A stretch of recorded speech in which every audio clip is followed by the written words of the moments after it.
Hi everyone, my name is Carla Zambelli. I'm a congresswoman in Brazil. I would like to talk to you about the movie The Edge of Democracy. In 1942, Orson Welles, the American filmmaker who made the classic Citizen Kane, came to Brazil to make a film that would be called It's All True. It was the time of United States good neighbor policy with Latin America. The film was supposed to have episodes about the carnival in Rio de Janeiro and the fishermen in Brazilian Northwest. It remained unfinished though due to disagreements between the director and the studio that had ordered the film. But the exhibition at film festival of the footage that survived into today reveal a filmmaker committed to showing with intellectual honesty the Brazilian reality of the time instead of just making a political propaganda film. That is what is expected of a great filmmaker. Unfortunately, the same cannot be said of the Brazilian documentary The Edge of Democracy by filmmaker Pietra Costa. What voters at the Academy of Cinema in Los Angeles may not know yet is that this documentary that now competes for the Oscars creates a fictional story about the political and economic crisis that led to the impeachment process of Dilma Rousseff in 2016. This crisis in Brazil had its origin during the years that the left were in power. At that time, the Workers' Party always flirted against the freedom. For example, to establish a kind of social control over the media.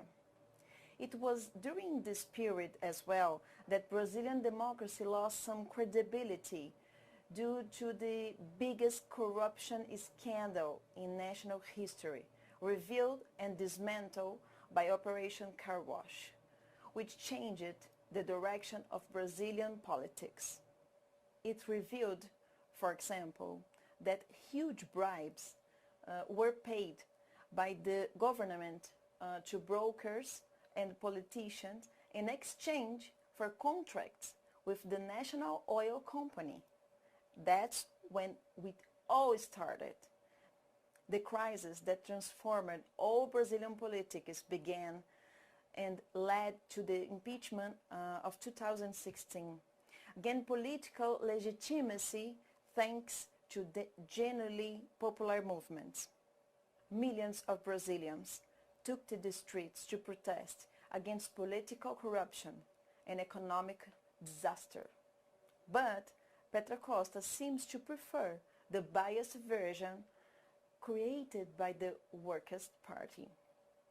The same party, in fact, which since the beginning of the shooting had actively supported her documentary. During the impeachment process, filming was conducted with prior knowledge of the outcome of the impeachment and the imprisonment of the ex-president Lula. And that's not all. Faced with evidence that she had digitally altered his history photographs for inclusion in her documentary, Pietra Costa ended up admitting that it was a personal view of history based on her own ideological convictions. That is, she created her own historical truth. The problem is when there is an attempt to confuse history and fiction, as in the documentary in question, in which a lie is actually pretending to be true, and a political propaganda does not recognize itself to be just that, propaganda. Brazilians do dream of one day seeing a national production winning the Oscar, but not at the expense of falsifying the truth. We don't want to win a real prize with a fake production.